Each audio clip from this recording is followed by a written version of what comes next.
मुंबई परिसरातल्या मेट्रो मार्गांची उभारणी करणाऱ्या जे. कुमार या कंत्राटदाराच्या कामाची चौकशी अतिरिक्त मुख्य सचिवांच्या मार्फत करण्यात येईल, अशी घोषणा नगरविकास राज्यमंत्री माधुरी मिसाळ यांनी आज विधानसभेत केली. ही चौकशी करण्याची सूचना पीठासीन अधिकारी संजय केळकर यांनी केली होती. यावरची लक्षवेधी सूचना नरेंद्र मेहता यांनी उपस्थित केली होती. मीरा भाईंदर मेट्रोच्या कामात असंख्य गैरप्रकार झाले असून कंत्राटदार जे. कुमार यांना अवास्तव रकमा दिल्याच्या तक्रारी मेहता यांनी केल्या होत्या. मुंबई शहरात असणाऱ्या झोपडपट्टी पुनर्विकास योजनेसाठी केवळ जमिनीवर असलेल्या झोपड्यांनाच प्रचलित कायद्यानुसार ग्राह्य धरण्यात येईल. झोपड्यांच्या पोटमाळ्यावरील लोकांना नाही, असं स्पष्ट उत्तर प्रभारी मंत्री शंभूराज देसाई यांनी दिलं आहे. याबाबतचा मूळ प्रश्न सुनील प्रभू यांनी उपस्थित केला होता.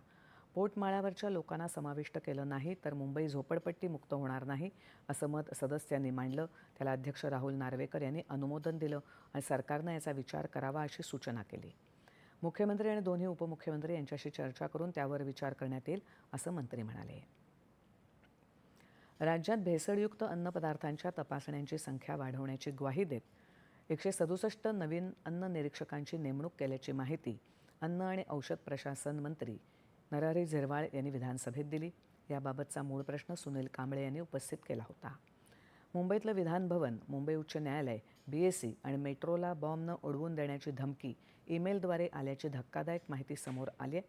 या प्रकरणाची सरकारनं अत्यंत गांभीर्यानं दखल घ्यावी, अशी मागणी काँग्रेस विधिमंडळ नेते विजय वडेट्टीवार यांनी केली.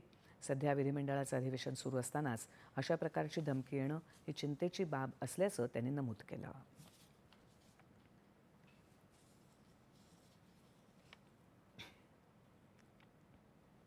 विधान परिषदेत आज हवामान बदलाचा शेतीवर होणारा परिणाम